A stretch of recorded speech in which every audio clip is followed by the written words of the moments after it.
Hey guys, আমি কলকাতার রিভিউয়ারদের নিয়ে কিছু কথা বলবো। সো চলো গাইস, ভিডিওটা শুরু করা যায়। সো গাইস, বেশ কিছুদিন ধরে আমি দেখতে পারছি যে কলকাতার বড় বড় ইউটিউবাররা তাণ্ডব মুভিটা নিয়ে কন্ট্রোভার্সি করছে। তাদের কাছে তাণ্ডব মুভিটা নাকি এখান থেকে কপি করা, ওইখান থেকে কপি করা মনে হচ্ছে। আসলে কেবল তারা মুভিটা দেখেই নাই। আর আমি এটা এক্সপেক্ট করি যে তারা যখন মুভিটা দেখবে তখনও তাদের কাছে কপিই মনে হবে। কারণ কি?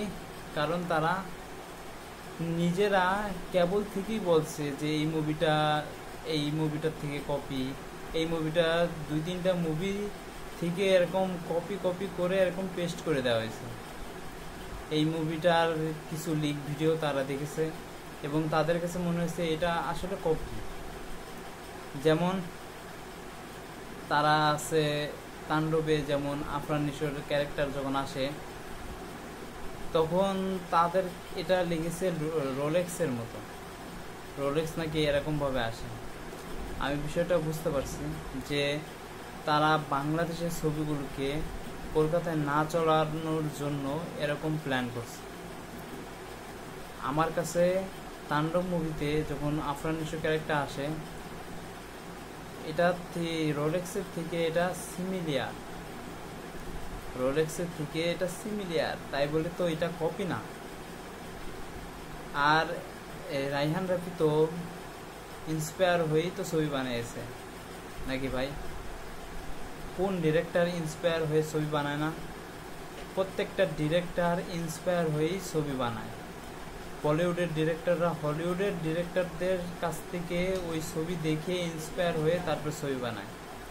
তামিলের ডিরেক্টররাও হলিউডের ছবি থেকে ইন্সপায়ার হয়ে বানায়। তো ভাই এখানে ভুল কিসের? ইন্সপায়ার হওয়া কি ভুল? আসলে ইন্সপায়ার হওয়া তো ভুল না। তাহলে আপনারা কেন এরকম কপি করছেন? কলকাতার অনেক মুভি আছে এরকম যে বাংলাদেশের চাইতে তারা আরো বেশি কপি মুভি বানাইছে। আপনি দেবজিৎ কার কথা বলবেন? সবাই কপি ছবি বানাইছে। যদি কেবল তার বাংলাদেশের ডিরেক্টররা, বাংলাদেশের অ্যাক্টররা যদি এরকম ছবি বানায়, ইন্সপায়ার হয়ে ছবি বানায়, তাহলে এতে দোষ কিসের?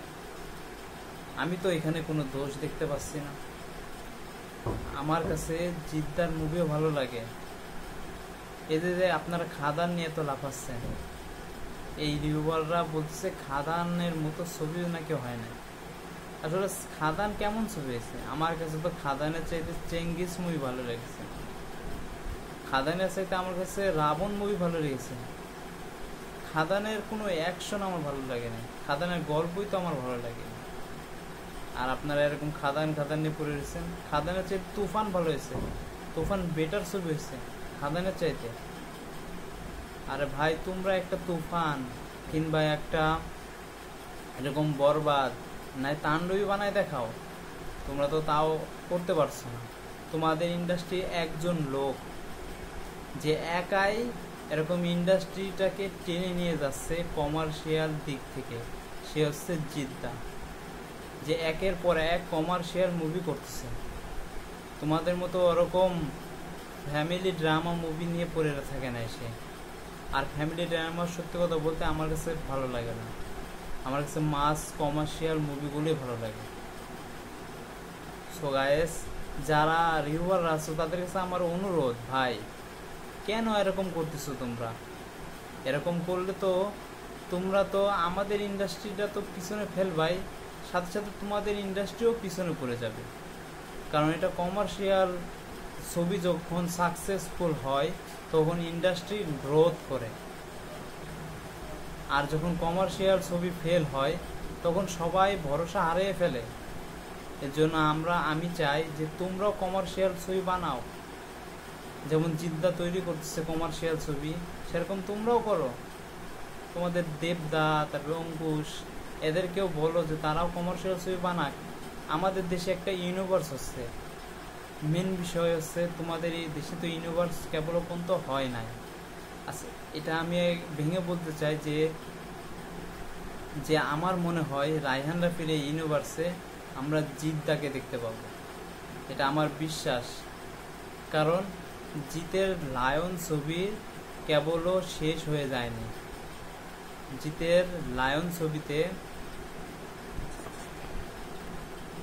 জিদ্দার লায়ন ছবিতে আফরান নিশোর ক্যামিও কিংবা সাকিব খানের ক্যামিও থাকতে চলেছে। এটা আমার বিশ্বাস, আমার মনে হয়। কারণ রায়হান রাফি যখন একটা ইউনিভার্স তৈরি করছে, তখন দুই দেশ মিলিয়ে এই ইউনিভার্সটা রায়হান রাফি তৈরি করবে, এটা আমার মনে হয়। ব্যক্তিগত সেটা রায়হান রাফির বিষয়, কিন্তু জিদ্দার যদি লায়ন হয়, আমার বিশ্বাস লায়ন হবে। তো এটা তাণ্ডব ইউনিভার্সের মধ্যে এই লায়ন মুভিটা রায়হান রাফি ঢোকাবেই, এটা আমার বিশ্বাস। আর যদি তাণ্ডব মুভিতে লায়ন একবার এসে যায়, তো ভাই বক্স অফিস তো বাওয়াল হয়ে যাবে। সো গায়েস, এতটুকুই। কলকাতার রিভিউয়াররা, ভাই তোমাদের প্রতি আমার খারাপ কোনো ধারণা নাই, তোমরা ভালো রিভিউ দাও, তারপরেও তোমরা বাংলা ছবিকে সাপোর্ট করো। ভাই আমরা কোনো কপি করি নাই। এই যে কিছুদিন আগে রিসেন্ট টাইমে বেঞ্জ মুভির একটা টিজার আসছে, এই টিজারটা কেন চলেনি? এই টিজারটা না চলার কারণ হচ্ছে, এটা লোকেরা মনে করছে এটা হচ্ছে রোলেক্সের কোয়ালিটির টিজার হয়েছে। আসলে ভাই ডিরেক্টররা কি বানাবে? তারা তো ইন্সপায়ার হয়েই তো বানাবে। এখানে তো সিমিলিয়ারিটি নাই, তো মানে পুরা তো কপি পেস্ট করে নাই। এখানে সাধারণ হালকা একটু টাচ নিয়ে, ওই অ্যাঙ্গেলটা নিয়ে তারপরে এই টিজারটা তৈরি করা হয়েছে। এখানে দোষের কিছু নাই, এটা কপি পেস্ট না। এর জন্য ভাই বাংলা ছবির পাশে থাকো, যেন বাংলা ছবি গ্রোথ করে, ইন্ডাস্ট্রি গ্রোথ করে, আমরাও বলিউড সাউথের মতো যেন বক্স অফিসে 100, 200, 500, 1000 কোটির কালেকশন দিতে পারি, এবং আমাদের ইন্ডাস্ট্রিটাও যেন গ্রোথ হয়, বড় হয়, এটাই আমি চাই। এর জন্য আমার ভিডিওটা যদি তোমাদের সবার ভালো লেগে থাকে, তো প্লিজ লাইক, কমেন্ট, শেয়ার এবং সাবস্ক্রাইব করে দিও। পাশে থাকা বেল আইকনও টিপে দিও। আমি চাই সবাই যেন সুস্থ থাকুক আর আমার ভিডিও দেখতে থাকো। সবাইকে পরবর্তী নেক্সট ভিডিওর জন্য বাই বাই।